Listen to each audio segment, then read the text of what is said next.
Հայաստանի Հանրապետության կառավարության տիրապետության ներքո Քիվեստի փաստաթուղթ չկա, ուղղակի չկա։ Եվ ես շատ մտածել եմ, թե ինչու չկա, եւ իմ պատասխանը մեկն է, որովհետեւ դա նույնիսկ բանակցային լիարժեք փաստաթուղթ չի եղել, դա եղել է դավադրություն։ Եվ այդ է պատճառը, որ այդ համատեքստում տեղի է ունեցել հոկտեմբերի 27 եւ դրան նախորդած եւ հաջորդած իրադարձություններ։ Ուրիշ որևէ բացատրություն չկա։ Ինչ վերաբերում է դրա բովանդակությանը, նախ դրա բովանդակությանը, այդ ինչեք Տեր-Պետրոսյանի հրապարակած թղթերին տենց կամարանքով վերաբերվում։ Դուք չէիք, որ 20 թվից հետո հավաքվել էիք եւ որոշում էիք ազգի փրկության միասնական պլան։ Ձեր գործընկերոջ մասին է խոսքը, գնացեք իրանից պարզաբանում ուզեք, թե ինչ թուղթ է, որտեղից է թուղթը։ Դա ճշգրիտ այդ դավադրության տեքստն է 100%-ով, եւ եթե դրանում չեք կասկած կա, վերջերս Միացյալ Նահանգների կողմից ֆինանսավորվող լրատվամիջոցը մանրամասն անձնական վկայություններով բերել է եւ ամբողջացրել է։ Երկրորդը, այս 5 տարի է Քիվեստ եք ասում, էլի Քիվեստ այդքան ուժեղ, լավ ծրագիր էր, իրականացնեիք։ Ավելին, դուք եք Քիվեստից հրաժարվել, գնալով 2007 թվականին, մադրիդյան սկզբունքներ առաջարկելով, բայց եթե այդպես լավ բաներ Քիվեստը ինչ եք հրաժարվել։ Ինչ վերաբերում է մեր ասածին, մենք բոլորս Ղարաբաղյան շարժման ծնունդ ենք։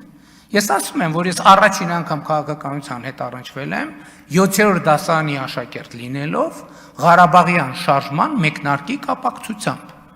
Եվ ես ասում եմ, որ մենք, այո, մեր առանձնահատկությունը ինչի մեջ է, որ մենք մինչև վերջ եւ անմնացորդ նվիրված ենք եղել նրան, ինչից մենք ծագել ենք։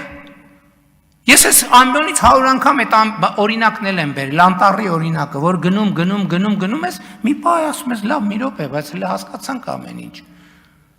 Պետք է ունենաս համարձակություն, պատասխանատվություն անել այն, ինչ որ արել եք։ Ես քաղաքացիական պայմանագիր կուսակցության 7-րդ համաժողովում շատ մանրամասն անդրադարձել եմ իմ արտահայտության Արցախը Հայաստանը եւ վերջ, ինչի եմ ասել, ինչ պայմաններում եմ ասել, անդրադարձել եմ այս ամբիոնից տասնյակ անգամներ անդրադարձել եմ 2021 թվականի նախընտրական արշավին, նրա համատեքստին եւ ենթատեքստին, եւ այս ամբիոնից եւ բազմիցս անդրադարձել եմ կառավարության ծրագրի ձևակերպմանը, որ այնուամենայնիվ այս կառավարության մեծագույն պատասխանատվությունը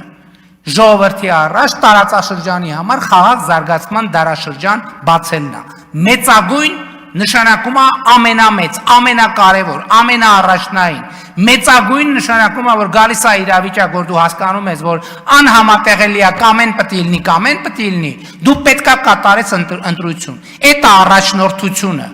Եվ ես ինձ վրա վերցրել եմ այդ պատասխանատվությունը, քաղաքական թիմը վերցրել է իր վրա պատասխանատվությունը եւ ժողովուրդը հավանություն է տվել այդ պատասխանատվությանը։ Հակառակ դեպքում ասում եմ, այս 5 տարի է բան եք անում, իշխանափոխություն եք անում, բա կանեիք։ Հիմի հասել եք այնտեղ, որ նույնիսկ չեք համարձակվում հանրահավաք անել։ Նույնիսկ չեք համարձակվում հանրահավաք անել։ Որովհետև եթե այն ժամանակ կար 12000 մարդ մի կերպ փող միլիոններ ծախսերով հավաքում էիք, հիմա ուզում եք միլիոն ծախսեք, ուզում եք միլիարդ ծախսեք, չեք կարալու հավաքեք։ Չեք կարող, ես ասում եմ, չեք կարողանալու հավաքեք։